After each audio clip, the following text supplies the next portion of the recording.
guys? It's Zed Makes GP here, back with episode 2 of the flipping guide. So you'll notice I said episode 2 and not part 2, and that's due to, well, basically two reasons. One, the amount of positive feedback I got on the last video. I guess the idea of flipping is something a lot of people know about, but how to actually do proper flips and knowledgeable flips is something a lot of people don't know about. And so this could take potentially a lot more than just two videos to help you guys fully understand how you should go about doing this. And of course, experiencing it yourself is one of the most important ways. And the other reason is there's so much information about the subject that there's no way I could cram it all into two videos. So I figure I might as well make it a series. And who knows, there might only be 5 episodes in the series, but there might be 15. Some of them might be 10 minutes long, like the last one I uploaded, and probably this one filled with juicy information. Some of them might be 2 minutes, just a quick tip, something I forgot to mention, an update, something that's changed, all that stuff. So in the last episode, if you haven't seen that episode yet, I'll put a little box right here, and you can just go ahead, give it a click, watch it first. I would highly recommend it. But we talked about how to flip items. That's generally what people think about when they think of flip items, is buying something for a price and selling it for a little bit higher, taking advantage of the demand of the market and of those items. Now this episode is going to focus on something a little bit different and possibly something that can make you a lot more profit. Although it is sometimes a bit riskier, I like to think it's a lower risk activity because it's very unlikely that you'll lose millions and millions. It's more in your favor to actually gain those millions and millions if you do it correctly. So there's a couple things I want to cover, and first is, you'll notice here I am back on the Old School RS Grand Exchange page, one of my favorite places in the game or on the internet, because it helps me make so much money in the game. Now, some of you guys may be wondering what I think about the OSBuddy Grand Exchange, which I have open here, and I've played around with a bit. And ultimately, in my opinion, although the information it provides is good, it's very different from what the RS Grand Exchange provides, and it's not better for flipping. It shows you, just like they do, the most traded, biggest rises, biggest falls, most valuable, just like RuneScape does. Price rises, price falls. So it's more or less a similar thing. But I'm going to show you a key difference here. So I used a beer as one of my examples of something that might work for this investment and holdout. And you'll notice the Grand Exchange chart here on OSBuddy, it averages everything out. So you do have your ups and downs, your peaks and falls, but it gives you a line average behind the mean of it, right? So if you pull up and this is for 1 month, so if you pull up the beer chart over here, this is for a 1 month on the RS for beer, okay? The same thing. Now, these charts are drastically different, and which one is easier to read in a flipping standpoint? This one. Which one is easier to read in a standpoint is, I'm going to buy this item. Do I think it's going to drop? I want to buy an Ellie. Do I think I'm going to lose 100 mil on it? You probably want to use this one. So for flipping and merchanting, which I'm going to talk about the difference of those, I totally say, in my opinion, use the Old School RS. Maybe use the OSBuddy to guide you along as a little bit of help. But for me, nope, no thank you. I stick with this, it works for me, and that's what it is. So in today's video, what I'm going to be talking about is actually more relatable to the idea of merchanting. So the difference between flipping and merchanting is, flipping, you buy an item for a price and you intend to sell that item within the same day or a couple hours or 2 days or whatever for a higher price. You're not merchanting the item. What a merch is when players in a clan force the item's price to go up. So of course here I don't have a clan to flip with or merch with. I do it entirely on my own, but I'm going to explain how you can do that. Now, the interesting thing is, way back in the day, before when old school RS was just regular RS, the Grand Exchange just came out, there was a max buying limit. So let's say beer costed 58 GP, its max buying limit might be 68 GP, and its lowest selling limit might be 48 GP. That's just an example. They had their own algorithms to figure it out, but you get the idea. So to merchant, what clans would do is pick an item. A lot of wealthy players, let's say you got 30 people, all with 250, 500 mil bank minimum. And they would say, let's all buy beer for the max price, 68 GP for 30 days straight. So that would drive the cost of beer up to maybe double or triple its price. And then the 100 mil they invested is now worth 300 mil. They probably wouldn't use beer. They would use more useful items like a whip or whatever, but you get the idea. Something that someone would want at the end of the day. Now, this still happens, but it's a lot harder to do with no max buy or sell limits. There's not a cap on how much you can spend on a beer. I can put an offer in the G, 1 million GP for one beer. But it still happens, and it's a lot more difficult, I would say, to be in a clan that's doing that. But what you can do is attempt to predict the items that they're merchanting and use that to your advantage. So we're going to jump into some examples right now, and you'll see what I'm talking about, and you'll see how you could possibly take 1 mil and turn it into 4 or 5 mil, 10 mil, turn it into 40 or 50 mil. Depends on the items, depends on your luck, and practice. Don't invest all your money right away. Invest it in different things, right? The famous saying, Warren Buffett, don't put all your eggs in one basket. Absolutely true with regards to RuneScape. And that's why this is so cool. It's actually teaching you some life skills about understanding supply and demand, understanding the way the world works. On a computer game level, this is a world of its own, right? So let's jump into it. So beer is one of the items that I personally like to merch, and it will still work after this. It will, and that is because other clans certainly merge this, I believe. If not, the way it flows up and down is super useful. So here's what we're looking at. The same idea with what I talked about in my last video. We're going to be focusing on the chart, but this time we actually want to be focusing on when it's going down. Not when it just starts to go down, not here, but when it has hit its bottom. Right? Like imagine you bought them for around 53. It's probably going still down at 54. You could buy them for 50 GP each. And up here, they're around 87. You could nearly double your money. And it's easy to spend $1 million on beers. So let's bring it back a bit. Okay, so we're seeing more of an average here. And look at this, all the way up to basically 100, right? So there's an opportunity to double your money, providing you want to take the bet, the risk that it's going to go back up past the point you buy it at. Now you won't always double your money, but you will usually make a bit of money as long as you're patient. Now this is the difference between flipping and merchanting.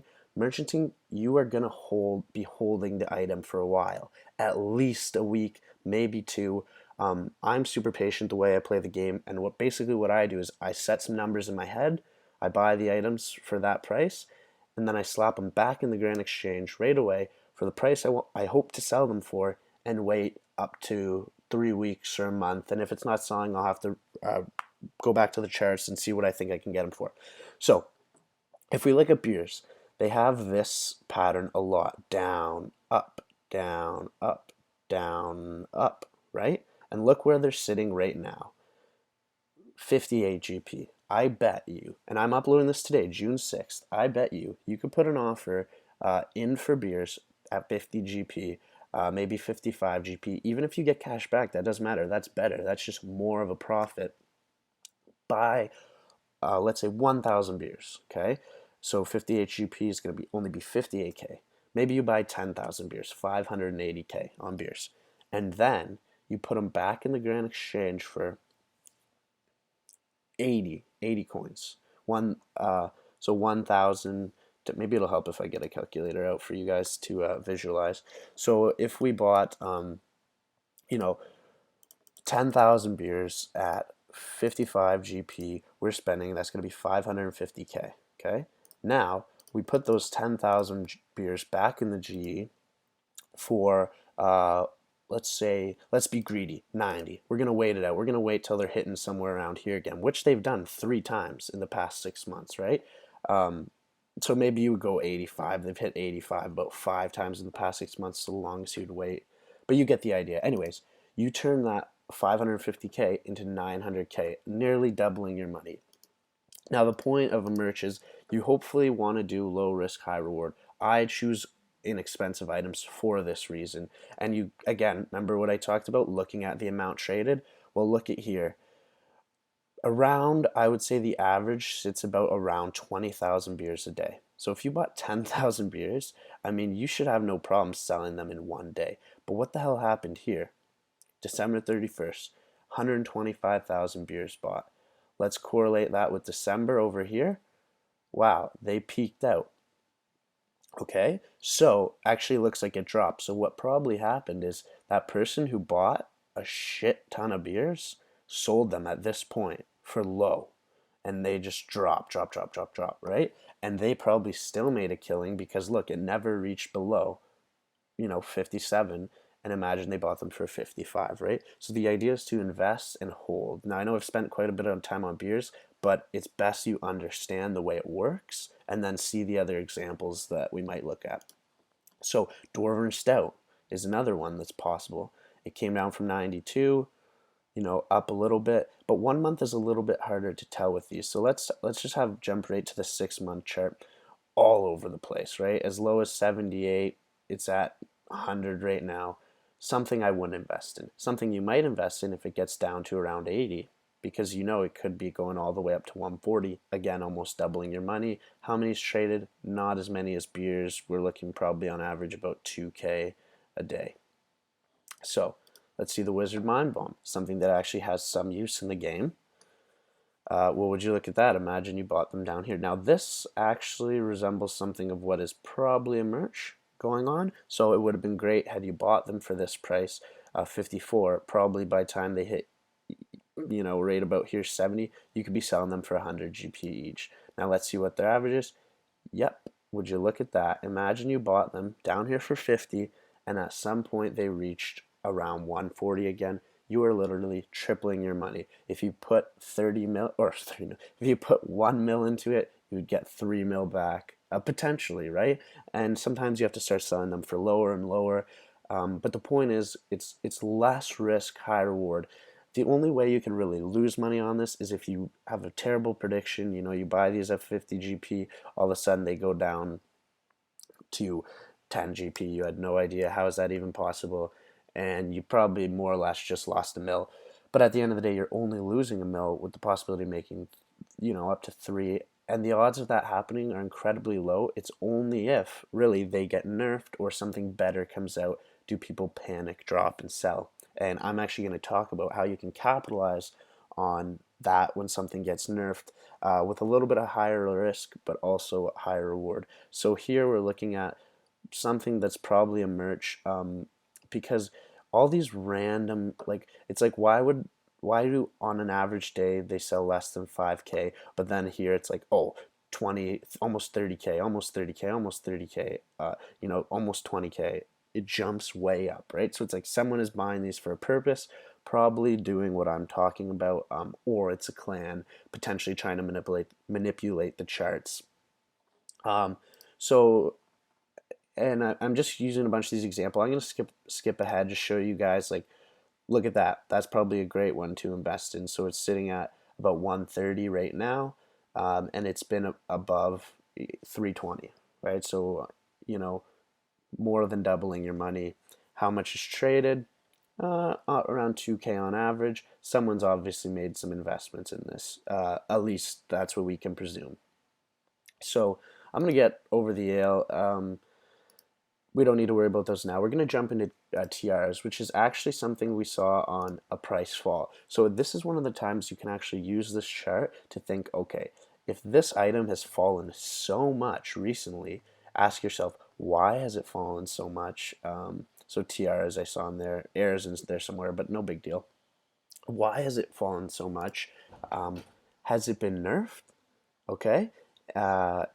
Has something new come into the game that's going to make it absolutely worthless? or is it a natural crash? And any of these can be capitalized on. I'm just going to show you something I found about all tiaras. So, first of all, the air tiara. If you can buy these at 3 GP, there's no way you're losing money.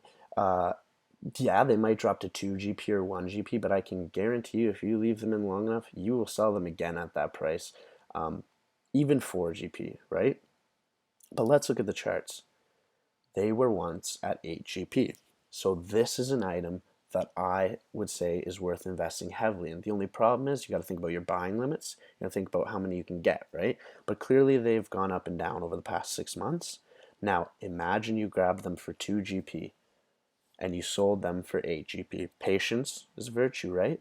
But you are literally multiplying your money by 4. So this is a long-term investment. This isn't something that's going to happen overnight. I mean, you could sell one or two overnight, but when you're buying a million of, or like a million GP worth of them, so 500,000 if you bought them at this rate. First of all, it would take you forever to buy them, but you get the idea, right? So this might be something for someone with a lower cash stack who can only invest 50K. And this is, or I guess this is a members item. No, it is F2P as well. So it works for free to play players as well. But I'll show you something strange I found about tiaras. Well, what the heck's going on here? It looks like it's gone nothing but down. So is this a good time to invest? You would think so, but that is peculiar. So I don't know. It makes you wonder, did something happen? Right? So even nature tiaras. And then we look at cosmic tiaras, the same pattern. So this prompts me to think something was changed in the game, and hey, maybe it wasn't. I looked up, I couldn't really find anything, but maybe these are more or less useless now. So, could you potentially invest in at one of its lowest points and lose money? Yes. I would not invest in Cosmic Tiara. There's no way. Like, of course it could go back up, but why is it falling this fast? That's something you got to take into consideration. Like, what is happening with these, or what has happened with these? Imagine you invest, um, 5 mil into this, and it goes all the way down to 30 GP. You're not even gonna have a mil left. So the nature tiaras look like they have squabbled a bit. So this could potentially be a good time to buy into them, and they might one day hit back over 100. But again, it's like staying up to date with what's going on in the game is really important. I watch all the RuneScape Q&As, at least when I can. I try to stay updated as I can with what's coming out new. Predicting things can be helpful, but I'm gonna have a whole video on that later, as well as explain a little bit of storytelling with the merchanting in the past and how that worked in my involvement in Chessie 018's merchanting clan, which was fun. I made a ton of money there, and all that kind of stuff. But hopefully this helped you to better understand a little bit what the difference between flipping and merchanting is, and how to make a long-term investment safely, where to look for them, and what to do. Again, if this video helped you out, please give me a like, leave a nice comment. It just for me to really it helps me appreciate you guys and making these videos. And if you want to see when the next video comes out, subscribe or just keep checking in. I'm not super picky, but thanks so much again for all the positive feedback, and stay tuned for episode 3.